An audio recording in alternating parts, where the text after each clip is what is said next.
శ్రీగురుభ్యో నమ. హరి ఓం. ముక్తా విద్రోమహిమణేలతపులచ్చాయి ముఖే స్థిరక్షణైః యుక్తా విందు నిబద్ధనరత్నముకుటాం తత్వార్థవర్ణాత్మికాం గాయత్రీం వరదా అభయాం కుశకశం శుభ్రం కపాలాం గదాం శంఖం చక్రమధారవిందయుగలం హస్తేర్వహం తీం భజే.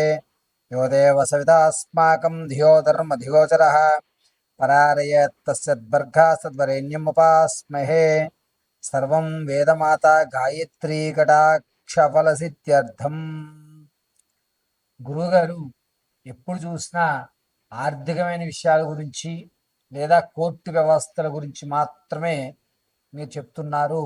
విద్యార్థులకి స్కూల్స్ ప్రారంభమయ్యాయి కాబట్టి కాస్త విద్యలో తక్కువగా ఉన్న వారికి, అదేవిధంగా చదివింది మర్చిపోవడము, ఇది వరకు బాగా చదువుతూ డల్ అయిపోవడము ఉన్నట్టుండి తను మొత్తం తన యొక్క విజ్ఞానాన్ని అంతటినీ కూడా చాలా తక్కువ స్థాయిలో విడిచిపెట్టి చెడు స్నేహాలకు లోనయ్యి బాగా చదవడే వ్యక్తి సి గ్రేడు డి గ్రేడ్లోకి మారిపోతూ ఈ యొక్క రాశి ప్రభావాల ఫలితంగా ఏమైనా వీరికి జరుగుతున్నాయా?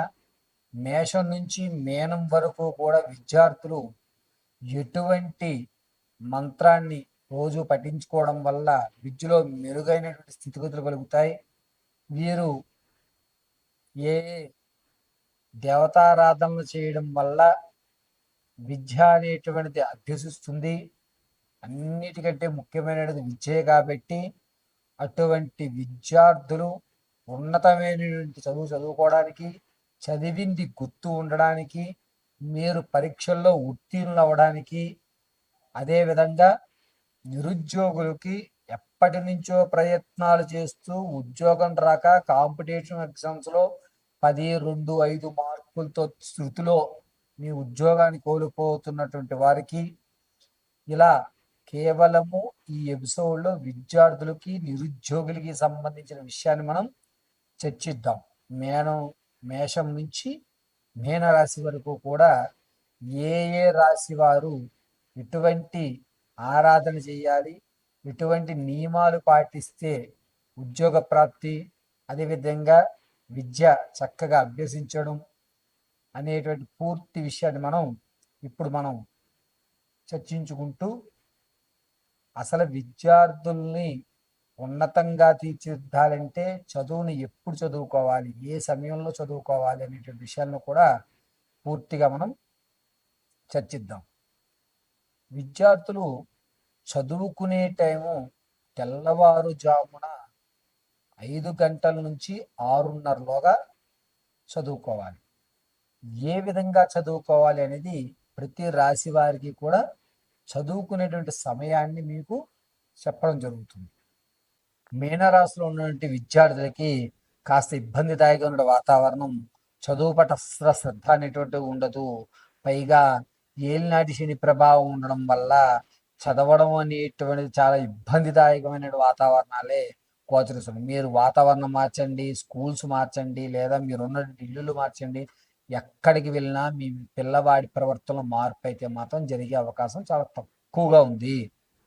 మరి ఏమిటి గురుగారు ఇలా తక్కువగా ఉండి మా వాడి చదువు మీద ఆసక్తి కలగాలి అంటే, శ్రద్ధ కలిగి చదువు మీద కాన్సన్ట్రేషన్ పెట్టాలంటే ఏం చేయాలి అంటే గనక, మీనరాశి వారికి సంవత్సరం అంతా కూడా విద్యార్థులు కాస్త మందగొండిగానే ఉంటారు. బుద్ధి అనేది కొంచెం తక్కువగానే ఉంటుంది. ఇది స్థాయి నుంచి బయటపడడానికి వీరికి కేవలము నారాయణ యొక్క అనుగ్రహమే శరణ్యం. పైగా వరాహ రూపంలో ఉన్నటువంటి స్వామి వారికి నమస్కారం చేయమనండి. వరాహ లక్ష్మీ నరసింహస్వామి వారి దర్శనం చేయడం మీనరాశి వారికి కలిసి వస్తుంది. అలా చేయడం వల్ల కనీసం 40 మార్కుల వరకు అయినా ప్రయత్నం జరగడం, కొంత ఉత్తీర్ణత అనేటువంటి కొంచెం తగ్గుతూ ఉంటుంది. పాస్ అవ్వడానికి కొంచెం ఇబ్బందులు పడి ఈ సంవత్సరంలో కొంచెం చదువులో గ్యాప్ అనేది ఏర్పడుతుంది. కాబట్టి వరాహ లక్ష్మీ నరసింహస్వామి వారి ఆరాధన మీనరాశి వారికి కలిసి వస్తుంది విద్యార్థులకి. కాబట్టి వరాహ లక్ష్మీ నరసింహస్వామి వారి దేవాలయం దర్శనం చేసి స్వామివారికి ఒక 11 కొబ్బరికాయలు సమర్పించుకుని తదనంతరం శనివారం కానీ సోమవారం కానీ దర్శనం చేయడం మంచిది. తదనంతరము మీ ఇంట్లోనే వరాహ లక్ష్మీ నరసింహస్వామి వారి ఫోటో పెట్టుకుని చక్కగా పింక్ వర్ణంతో కానీ లేకపోతే పసుపు మందారం కానీ స్వామివారికి సమర్పించి మనం ఎక్కడైతే చదువుకుంటారో పిల్లలు అక్కడ ఒక వరాహ లక్ష్మీ నరసింహస్వామి వారి ఫోటో పెట్టి పసుపు పుష్పం కానీ పింక్ వర్ణంతో ఉన్న పుష్పం కానీ స్వామివారికి సమర్పించి వరాహ లక్ష్మీ నరసింహస్వామి అష్టోత్తరంతో మీ ఇంట్లో ఉన్న దేవతామూర్తి దగ్గర పసుపు అక్షతలతో అర్చన చేయండి. ఈ అక్షతలు ఎలా కలపాలి? బియ్యము, నెయ్యి, పచ్చకర్పూరం కొంచెం వేసి మూడింటిని కలిపి వేయండి. నీళ్లు కానీ నూనె కానీ అస్సలు వాడకండి. ఇలా ఆ అక్షతలతో అర్చన చేసి తర్వాత రోజు ఉదయం పిల్లాడు స్నానం చేసి వచ్చిన తర్వాత స్వామివారికి పుష్పం పెడతాడుగా, ఆ తర్వాత ఈ అక్షతలు వాళ్ళ పూజ చేసిన అక్షతలు రేపు ఉదయం పిల్లవాడి శిరస్సు మీద వేయండి. కాస్త పర్వాలేదు అనేటువంటి వాతావరణం ఏర్పడుతుంది. నిరుద్యోగులకు కూడా ఈ సంవత్సరం కాస్త గడ్డు కాలంగానే ఉందని చెప్పచ్చు. డిసెంబర్లో శుభవార్త వినే అవకాశం ఏర్పడుతుంది, అది కూడా డిసెంబర్ మొదటి వారంలో. కాబట్టి నీకు ఆల్మోస్ట్ జాబ్ ఎప్పుడు వస్తుంది అంటే జనవరిలోనే వస్తుంది. కాబట్టి ఈ సంవత్సరం కొంత గడ్డు కాలంగానే ఉంది. వరాహ లక్ష్మీ నరసింహస్వామి వారి ఆరాధన చేయడం అనేటువంటిదే మీనరాశి వారికి అద్భుతంగా కలిసి వస్తుంది. ఇలా మీరు ఒకవేళ ఇంకాస్త గుప్తంగా చేసుకుందాం అనుకుంటున్నాము, ఇంకాస్త శ్రద్ధగా చేద్దాం అనుకుంటున్నాము అంటే కనుక మీనరాశి వారు ఏం చేస్తారంటే ప్రతిరోజు ఒక 4 చపాతీలు సాయంత్రం వేళ చేసుకుని 4 గంటల 5 ఆ టయానికి లేదా తల్లిదండ్రుల్లో ఎవరన్నా సరి చేసేసి ఒక బాక్స్లో పెట్టి పిల్లాడు స్కూల్ నుంచి వచ్చిన తర్వాత కాళ్ళు చేతులు కడిగాక ఆ వాటిని ఆవుకి తినిపించండి. చపాతీలు ఆవుకి మాత్రం సాయం సంధ్య వేళ తినిపించండి. అద్భుతమైన ఫలితాలు పొందుతూ ఉంటారు. అంతేకాకుండా నిరుద్యోగులకు మాత్రం శుభ పరిమాణము అనేటువంటిది వచ్చే అవకాశం చాలా తక్కువగా ఉంది. జనవరిలో మాత్రం అవకాశం ఎక్కువగా ఉంటుంది, అది కూడా డిసెంబర్లో మీకు పాజిటివ్ ఎనర్జీస్ ఏర్పడుతున్నాయి. కాబట్టి మీనరాశిలో ఉన్నటువంటి వారు విద్యార్థులు అదేవిధంగా నిరుద్యోగులు ఇరువురు కూడా వరాహలక్ష్మీ నరసింహస్వామి వారి ఆరాధన చేయడానికే చూడండి.